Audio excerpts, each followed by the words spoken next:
महात्म्य के अंदर। कथा का एक नियम होता है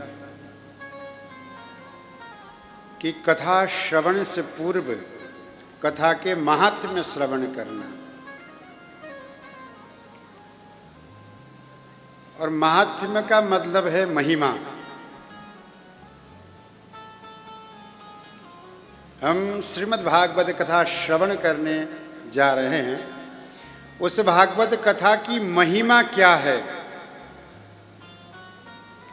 क्यों सुनना चाहिए, सुनने की विधि क्या है, इस विषय पर जहां चर्चा हो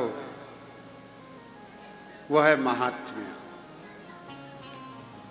अथवा तो यूं कहें कि भागवत जी की परिचय। महात्म्य का मतलब परिचय। और जब तक परिचय नहीं होता है, मिलने में भी आनंद नहीं है और सुनने में भी आनंद नहीं है और जाने में भी आनंद नहीं है।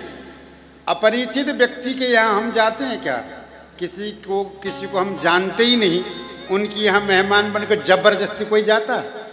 जो घर परिचय हो, जिस व्यक्ति को हम जानते हो, उन्हीं के यहाँ हम जाते हैं, उन्हीं को हम सुनते हैं। तो यहाँ भी श्रीमद् भागवत कथा श्रवण से पूर्व भगवान वेदव्यास जी श्रीमद् भागवत जी की परिचय देते हैं, महिमा का वर्णन करते हैं महात्म्य के माध्यम से।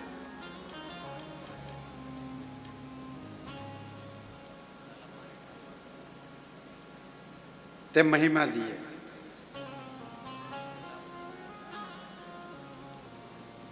और परिचय भी बड़े सुंदर तरीके से किया है।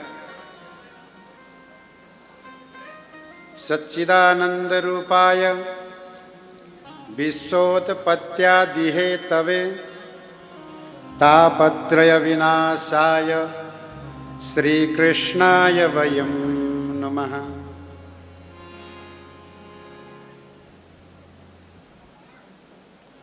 उस परब्रह्म परमात्मा का स्वरूप कैसा है? परिचय में सच्चिदानंद रूपाय, सच्चित और आनंद स्वरूप है। जिनके करीब जाने से, जिनको सुनने से आनंद की प्राप्ति होती है, आनंद मिल जाते हैं।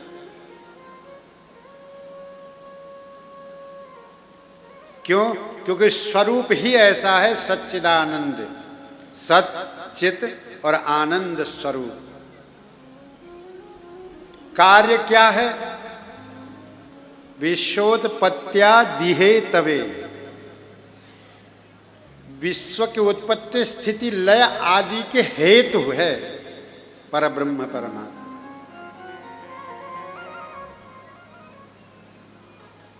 और कहा यदि ऐसे परब्रह्म परमात्मा के पास जाकर के कोई जीव प्रणाम मात्र कर लेता है तो तापत्रय विनाशाय श्री कृष्णाय वयं नमः। तीनों प्रकार के तापों को विनष्ट करने की शक्ति उनमें है। अथवा यूं कि जो उनके शरण में जाता है, सच्चिदानंद स्वरूप परब्रह्म परमात्मा भगवान कौन? कहा श्री कृष्णाय वयं नमः।